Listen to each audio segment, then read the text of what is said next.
Across the rugged Indian Territory rides a tall young man on a mission of mercy, his medical bag strapped on one hip, his six-shooter on the other.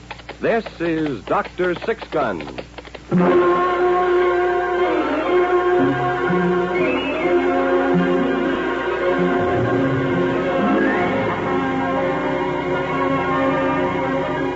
The National Broadcasting Company brings you another episode in the exciting adventure series, Dr. Sixgun.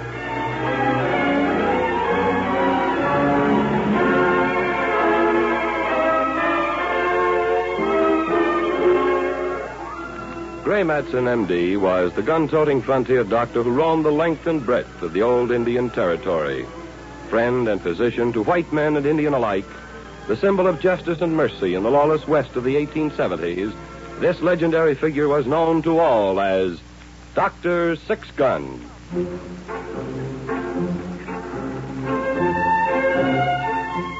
The Territory is a place where men look up to the skies and call out to heaven in many different ways.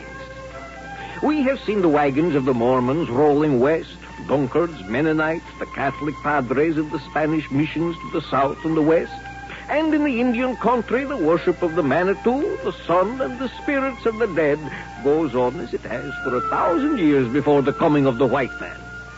Sometimes these different peoples, overwhelmed with their separate truths, have been somewhat impatient to each other. Of course, I am a neutral. I am the brother of whoever made needles or pins or a yard of ribbon. And who am I? Pablo, the gypsy peddler. And this is my friend Midnight. He is a raven, but a philosopher.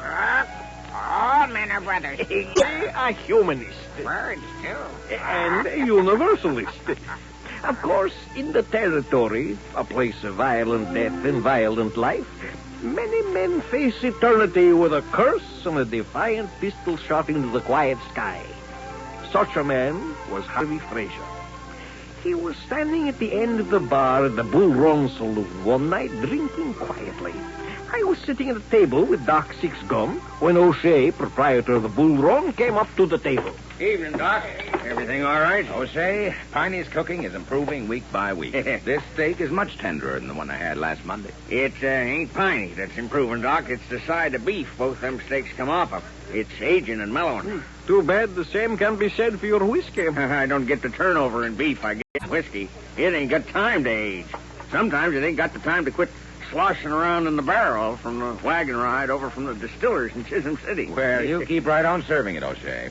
I'm figuring on all the cases of whiskey poisoning and delirium tremens to support me in my old age. You can't fool me, Doc. You keep talking temperance every time you get the chance. I don't mind. Every man to his own brand of foolishness. Which reminds me, I wish you could talk a little temperance to Harvey Fraser over there. Was that the tall cowpoke at the end of the bar? Yeah, he comes in here every week and starts in on a bottle. He gets quieter and quieter and meaner until... Well, last week he would have shot Luke Garrett clean through the head. Only his hand wasn't steady enough and he missed. Why'd you serve him? His money's as good as the next man's. Besides, he'd get liquored up somewheres else and then come back here looking for me. What do you want me to do? I was wondering, isn't there something, a little powder I could kind of sneak into his drink so's he'd just pass out peaceful like? Don't look at me. Oh, now, Doc, couldn't you see your way Look, clear? O'Shea, you've got your professional ethics and I've got mine. You serve him your liquor and I keep my medicine for sick folks, okay? I might have figured you'd say that, Doc. Well, maybe I can kind of tag him behind the ear with my pistol butt when he ain't looking. It ain't as neat, but it'll keep the ethical situation a little more comfortable around.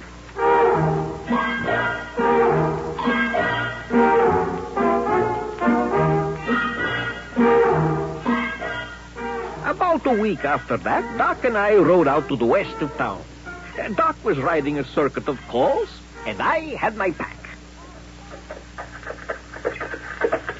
Pablo, what do you know about this Colonel Turo? Oh, nothing. Why? Oh, he's my first call. He must have bought the Jessamine place down by the river. Sent a note in with a rider. Signed it Arthur Turo, Colonel. Oh, is he with the army post at Fort Kane? No, I know all the officers there. There hasn't been a transfer.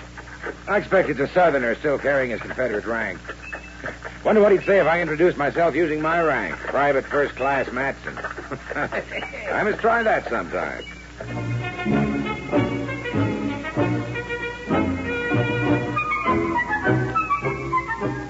Doc was right. The military title was left over from the war. Colonel Turo was a tall, graying man, soft-spoken, but with a glint of steel showing through. You think she'll be all right then, Doctor? I see no reason why not. She's a healthy woman. You can say it, Doctor. She's young, and I'm not. Well, anyway, she'll have no trouble giving birth, as far as I can see. We figured she's in her 5th month. Well, I'd like to thank you, sir, for traveling this far from town. I would come in myself, but I've been so occupied during the week with putting the ranch to rights. And since I do not travel on Saturday, and I hesitate to intrude on your Sunday... Oh, I'm afraid my Sunday's far from sacred, Colonel. Babies, broken legs, and gunshot wounds have a habit of occurring on the Lord's Day. Sunday? Yes, of course. Oh, you mentioned Saturday, didn't you? I suppose you're Seventh-day Adventist. No, I'm afraid my attachment to Saturday as the Sabbath antedates the Adventists by some thousands of years. I beg your pardon, Colonel. I'm sorry to confuse you, Doctor. I am, as a matter of fact, of Hebrew persuasion. Oh. Does that surprise you, Doctor? Yes, I suppose it does. Frankly, I never met many... Well, what's the right term, Colonel? You have your choice of many, sir. The most desirable ones being Hebrew, Israelite, Jew. It doesn't matter. Well, out here in the territory, there aren't many of you folks. I recall one doctor when I was a student in Boston, but he was a German mostly. I was just surprised. I thought you were a Southerner. I am. Oh, I mean... Pray don't concern yourself, Doctor. I know quite well what you mean. As a matter of fact, my family has been in Louisiana and a part of Georgia since Revolutionary times. We may have perhaps been something of an anomaly since we ran our plantation on free labor. That is unusual. Perhaps. You see, Doctor, if you know your Bible, you remember that the children of Israel were slaves in the land of Egypt. Of course. Led to freedom by Moses. Well, we have a holiday each year to celebrate that liberation.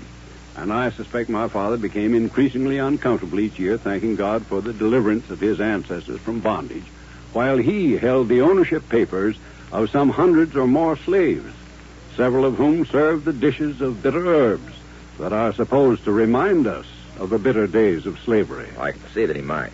My father, being not only a righteous man, but a good planter as well, freed the slaves and set a reasonable price, taking it out of wages over a good many years.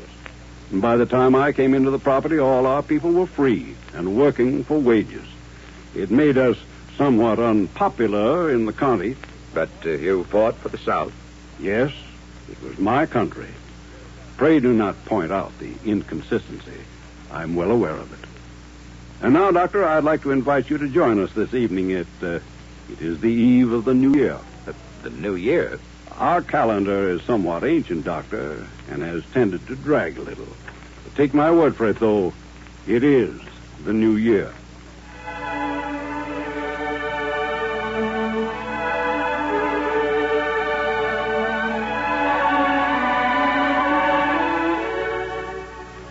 And so Doc and I were invited to spend this alien holiday with Colonel Turo and his young wife. We had apples dipped in honey, which we were told signified wish for a sweet and prosperous new year. We did not see Colonel Turo again until next week. He came into the bull run on Friday morning and found Doc eating his breakfast. Good morning, Doctor. I'm pleased to see you again. Well, Colonel Turo, what brings you to town? Business, I'm afraid. I've been arranging to import some blooded stock to replace the Longhorns. Won't you join me for breakfast? Well, thank you. O'Shea? What is it, Doc? This is Colonel Turo. He'd like some breakfast. Well, sure thing. What'll it be? Steak? Little pie? Hash? I think just a boiled egg and black coffee, if you will. Oh, that ain't enough breakfast for a fly, hardly. It'll do nicely, I assure you. Well, all right, but a boiled egg ain't hardly a challenge to Piney. Colonel, I don't know if I thanked you enough when I was out to your place. I just hope I wasn't intruding on your observances. Oh, no, not at all, sir. I was about to ask a favor of you. Sure, what is it? Well, it's rather complicated. You see, I won't get my reply from St. Louis about the cattle until afternoon stage gets in from Chisholm City. Now, at that time, I would be unable to reach my home by nightfall. It's a clear trail, though. Besides, it's the full of the moon. You shouldn't have any trouble. I'm afraid I haven't made my problem clear. At sundown this evening, the Sabbath starts. I see. Now, I'm afraid I've compromised my inheritance a number of times. Probably if that were all, I would ride home. And, well, in a modern world, the old ways sometimes are not followed too strictly. But this evening is the start of, well, the Hebrew word would not mean anything to you. It's Yom Kippur, the Day of Atonement. That's an important day. It's most solemn of our year, Doctor. It's the day when all the sins of mankind are brought forward for judgment, when we repent and mourn and consider our conscience carefully. It's a day that weighs most heavily on us. For example, I told you of my father freeing his slaves. Well, it was on the Passover that the idea occurred to him. But it was on the Day of Atonement when he examined his heart and set them free. I see. Then you don't want to be traveling on that day. That's right. And more, inasmuch as there is no congregation to hold any services in these parts, I would like to spend the day alone in meditation. Now, at the lodging house, I have been sharing my room with a stockman from Texas. Well, he's a cheerful sort, but he's not exactly conducive to meditation. I wondered if there might be a room in your house. Why, of course, Colonel. It'd be a pleasure. I won't be any trouble. It's our custom to fast on this day, so even that difficulty need not trouble you. Be no trouble, Colonel. I'll be proud to have you as my guest on a day that means a lot to you. Contrary to the impression I may have given you, sir, I am not really a particularly pious man. But this day, I feel somehow it is a mark of respect to my father and my people. I suppose you've met Southerners overcome with mourning for their fallen country. Yes, I have. Well, sir, on this day, we mourn our country that fell almost 2,000 years ago.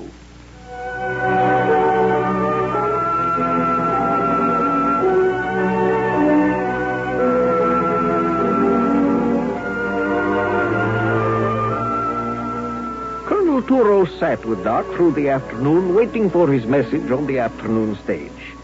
He passed the time telling Doc of the customs of his people, of the South before Fort Sumter, and trading war experiences. It was about an hour before sundown when O'Shea came over to Doc's table. Doc, excuse me, Colonel. What is it, O'Shea? It's Harvey Fraser. He hasn't been in here today, has he? Yeah, he was in before you came in. He's been fired off the Barrel A, and he was in a mean mood. I gave him one drink, and I told him I wasn't going to serve him no more. Well, I thought that was contrary to your professional... Now, look, I'm not joshing, Doc. I told him I don't mind a raucous drunk or even a fighting drunk, but I'm plain scared to death of the quiet, mean kind. I told him to get out. I had my gun on the bar so he'd know I wasn't funning. And he got. Then what's the problem? Well, I told you he'd get his liquor somewhere else. Picked up a quarter mule down at the livery stable, and he's been sucking on it all afternoon. Oh, you think he's coming back here after you? I know darn well he is. Charlie seen him coming up the street. He should have given me them pills or something. There he is outside the swinging doors. Now, wait. Put those guns up, O'Shea. He may not be shooting. Well, anyways, he finished his bottle. Where is he? Where is that sniveling, psalm-singing barkeep that won't serve a man liquor? Now, take it easy, Harvey. Why, Now, Harvey, you're just talking plain foolish. Yeah? Well, you ain't got a gun on me now, O'Shea. As a matter of fact, I got one on you. Now, Harvey. Drop your gun belt to the floor. Go on. Let me put him up on the bar. I don't want to get sawdust in the barrel. Now, wait a minute, Fraser. Don't you horn in none, Doc. I'm running this here drive. Put them guns down, O'Shea. All right, now you gonna serve me? Ain't you had enough for the quarter mule? I said, are you gonna serve me? Sure, Harvey. What's your pleasure? A whiskey. Make it full measure. And I'm gonna let it go at that, O'Shea. Because I ain't mad at you. I'm looking for some low, sneaking red polecat that took my job. Where does that man work, Doctor? The Barrel A, I think. know what that crawling hound done to me? He fixed it so as I got fired. The boss says I don't need so many hands now, so Harvey, here's your time. I don't get it. What's this southerner got to do with it? Maybe I can explain. I suppose the owner of the Barrel decided he didn't need as many men after he sold half his range acreage to a newcomer. That's right. Who are you? Arthur Turo. I bought the land from the Barrel. Why... Look out. You're wearing a gun. Make your move. I want to talk to you. Make your move or I'll gun you down right now. All right. Get his gun, O'Shea. My hand. Doc, my hand. He didn't hit you, Fraser. He got your gun. I was aiming for his hand. That's some shooting anyways. You've got some move from leather, Colonel. In the old days, it was a fashion in my country among the gentry to duel for slights to their honor. In my case, I was often slighted, and I seldom lost a duel. Doc, I can't feel my fingers. Just soak them in cold water. They'll be all right. Maybe you better soak your head, too. I'll take care of that, Doc. I got the dish pail right here. O'Shea. Well, you wanted him to sober up, didn't you, Doc? You done this to me, Mr. Colonel, whatever you are. You lost me my job and hurt my hand. All right, now you listen. You and this pot-bellied barkeep are plenty brave when you got my gun. Well, I think you're a no-good, cowardly hound. We don't want you or anybody like you in the territory. Coming in and pushing other people out. I thought we settled this. No, we didn't. Now you listen. I'll be waiting for you in the street tomorrow morning. Cold sober so my hand's steady. If you get any guts, you be there. And we'll settle it then. O'Shea, give me my gun. Give it to him. Here you are, Harvey. Now, get out. I'll be waiting for you tomorrow, Colonel. Well, Doctor, if you don't mind as it approaches sundown, I think I'd like to retire. Sure, Colonel. Come on, I'll show you the way.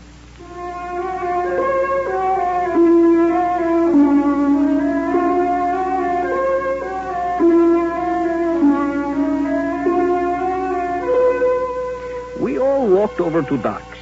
There was no mention of Harvey Fraser and his challenge. When we got to the house, Colonel Turo opened a carpet bag and took out a prayer book and a long white shawl with a black stripe at each end and fringes. This was my father's prayer shawl, and so the legend goes, his father's before him. Doctor, I'll just ask you to hold my gun. It's not proper for the day, you know. The custom is to follow the biblical injunction to do no work, which is held to mean to carry no money and, of course, no weapons. Actually, Doctor, being alone and not a learned man, I can only make a respectful gesture toward the service. But I do what I can.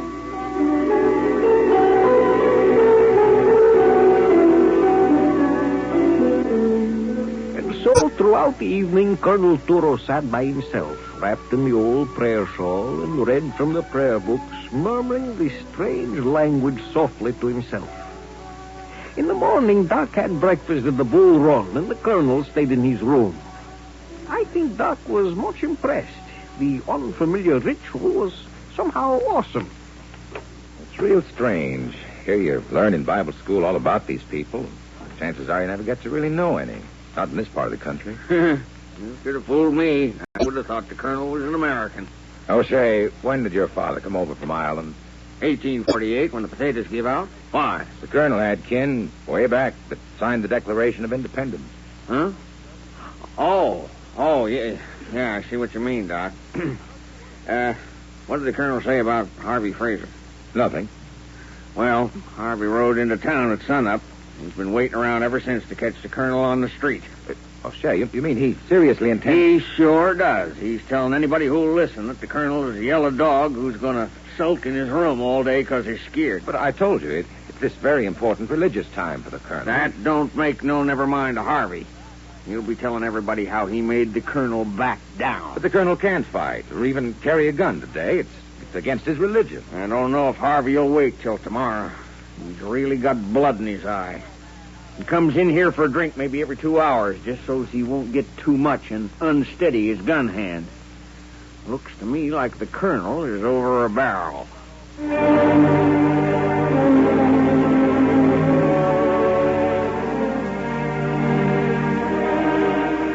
Doc went back to the house, and about noon, the colonel got up and started for the door. Wait a minute, Colonel. Where are you going? For a walk. Wait. I thought... Well, I mean, is that allowed? Oh, it's considered proper to take a short walk on the holy day. But you know, Colonel, it's a pretty wild town. I'm aware of that, sir. Maybe because of the day, it'd be better to stay in.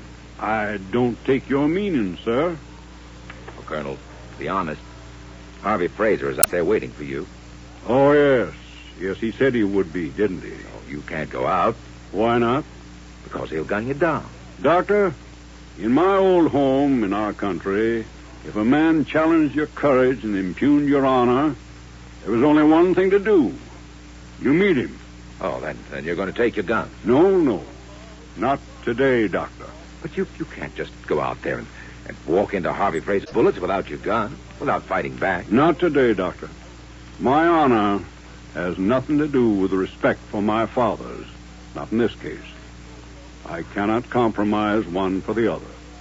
Now, if you'll excuse me, Doctor, I'll take my short walk. Colonel, you've still got the prayer shawl on. Yes, I trust the townspeople won't find it too startling. An interesting custom.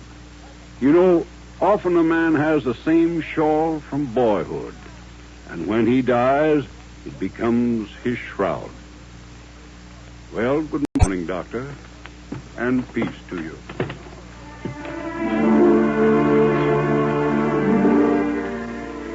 And so, down the street of Frenchman's Ford walked Colonel Turo, his flat-crowned hat set square on his head, and around his shoulders the yellowing silk of a prayer shawl shipping in the light breeze. He walked slowly and steadily, as if it were in respect to the day, as if the measured steps along the board sidewalk were but an aid to meditation and prayer. Doc came charging out of the house after him and crossed diagonally to the bull rope. Oh, say, listen. The colonel's out taking a walk. Where's the sheriff? No, Doc. Listen, if Sheriff Hanson doesn't do something, we've got to find Fraser and... You found him, Doc. What? Didn't see me at the end of the bar? Well, I'm glad to know the colonel's out walking. I'll give him a chance to enjoy the fresh air. Then I'll go out and meet him. He hasn't got his guns. Don't hand me that, Doc. Man who shoots like that ain't without his guns. O'Shea, a little drink. A short one, just for sociability, but not enough to shake your hand. Harvey, let the colonel alone. This is an important day for him. Yeah, sure is, Doc. Get that drink, O'Shea. Let me see how far the old goat got down the street. Huh? Coming back this way. All right, O'Shea. My drink. Here you are. Well, I'm right sorry to run off like this, but I got an appointment with a polecat for a little walk down the street. Adios, Doc.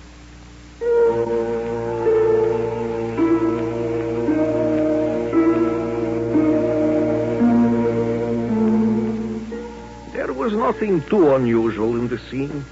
A dozen times in the last year, two men have stood in the dust of the street at Frenchman's Ford. A dozen times, the loungers in front of the livery stable have dived for cover, and the barber has run out to put up his shutters. Harvey Fraser stood in the street, his legs planted wide apart, his Stetson jammed back on his head, his hand hanging limp on the lead with his gun butt. We've seen that many times in the territory. And then Harvey started forward, walking slowly to meet the colonel, who stepped down the middle of the street now, as if he were on parade with his regiment. All right, you yellow dog. Make your move. Can't he see the colonel hasn't got his gun? I don't think he cares. I'm going to stop him. I wouldn't, Doc. Harvey'd gun you down, and in these parts he'd get off scot-free. Jury don't hold with one fella interfering with another man's fight. But it's murder. There ain't nothing to do but wait, Doc. That's all.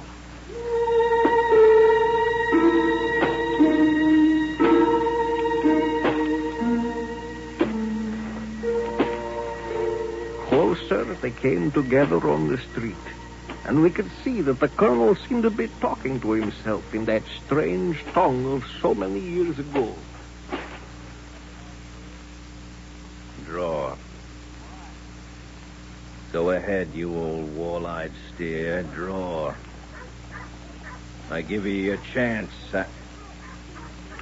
Don't come no closer. I'm going to gun you down. Draw. All right, you think I won't? What's the matter with my eyes? There. I drew my gun. Now make your move. If you take one step more, I'm going... He's down. Come on, O'Shea. He just fell down like he'd been poleaxed. I got his gun, Doc. What happened, Doctor? I'd already said the prayer for the dead for myself. Shall I rope him, Doc? I don't think you'll have to, O'Shea. When he comes to, he's going to be violently sick to his stomach. Is he ill? I'm too old a man to believe that the Lord intervened in Frenchman's Ford the way he did in Babylon. If it was the Lord, Colonel, he done it through Doc. Never mind, O'Shea. Well, he ought to know. Doc took my advice finally. He fixed Harvey's last drink while he was looking out the door. And say, by the way, what did you put in it, Doc? I'd rather not say. But he isn't going to be too comfortable for a few days. I should thank you, Doctor. Now, Colonel, I should not have let you go out. No, it was my decision. And now, if you will allow me, Doctor, I should get back to my prayers. I'm afraid I have a grave sin for which to atone. I allowed it to profane a holy day with violence. A sin. How do you figure that, Colonel? False pride, Doctor. Pride, so that a thing as shallow as honor could be allowed to interrupt the holy day.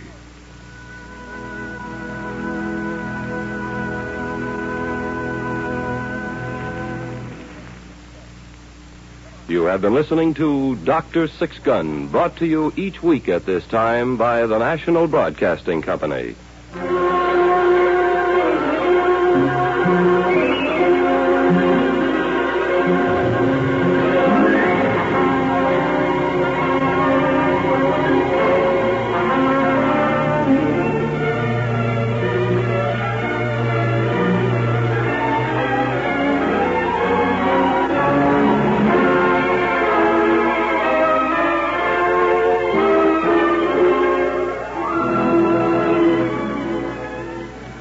Doc Sixgun is played by Carl Weber and Pablo by William Griffiths.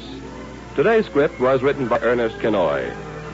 Heard in the cast were William Keene as O'Shea, Bill Adams as Colonel Turo, and Les Damon as Harvey Fraser.